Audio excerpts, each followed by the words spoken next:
every trade asset the Lakers have. Great. Shot it to this solid pause. I love you, old guys.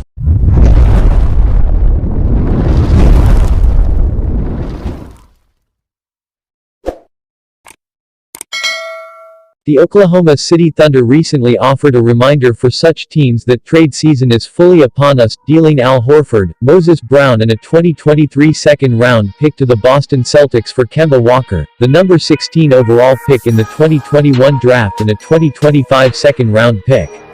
And while the Lakers aren't well positioned to make a splashy trade like that, they do have a number of assets they can dangle in deals this summer. I've compiled a list of those assets ranked from best to worst. The value of these assets ultimately depends on the team that has interest in them, so think of each ranking as the basement level value for each asset. Some of these assets won't be made available for obvious reasons, but still had to be included for consistency's sake. With that out of the way, here's the list with the player's salary for next season in parentheses. Anthony Davis $35.6 million. LeBron James is without question the best player on the Lakers, but Anthony Davis is only 28 years old, has 4 years left on his contract, including a player option for the 2024-2025 season, and is only a year removed from finishing second in Defensive Player of the Year voting. The Lakers obviously aren't going to trade him, but if they did, they'd get a nice package in return. LeBron James $41.1 million. Do I really need to explain this one? He's LeBron James, every team he joins becomes a championship contender, health permitting, which is why it would take James asking out for the Lakers to trade him. Fortunately, there's no reason to believe he's going to do that before his current contract expires in 2023. Kentavious Caldwell-Pope $13 million. Kentavious Caldwell-Pope's production cooled down towards the end of last season, but he still ended his fourth season with the Lakers shooting 41% from three-point range on 4.4 attempts per game. That, combined with the knowledge that his contract is non-guaranteed for the 2022-2023 season, makes him a real asset. Kyle Kuzma $13 million. At 25, Kuzma is probably too old for the promising young player label, but there's definitely room for him to improve as a player, and the good news is that he's shown that he can do it. In the past 2 seasons, he's become a real contributor to winning on both ends of the floor, and whether or not a team thinks they can develop him beyond what he is, he's still a valuable player. Plus, he still has 3 years remaining on his recent extension that kicks in next season, including a $13 million player option for the 2023-2024 season.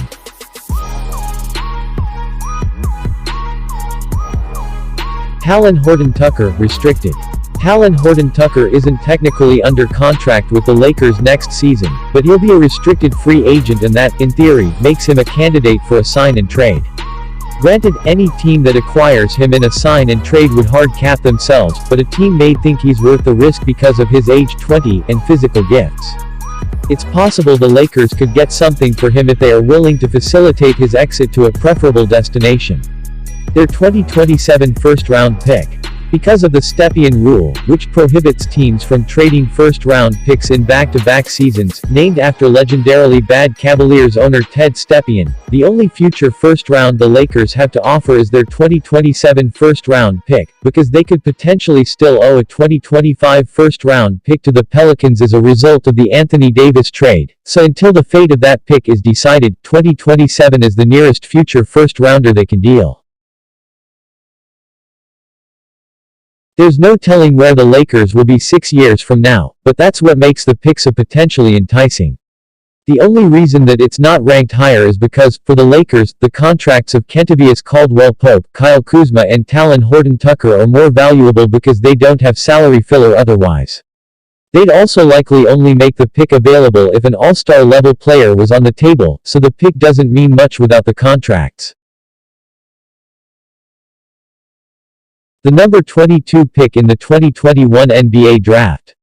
The Lakers will have no choice but to pick for themselves in the draft this year because of the aforementioned Stepien rule, but they can trade the player they select 30 days after the day he signs his contract. The number 22 pick isn't going to get you a star player, but the number 22 pick packaged with Kentavious Caldwell-Pope and or Kyle Kuzma will almost certainly get you a bona fide starter.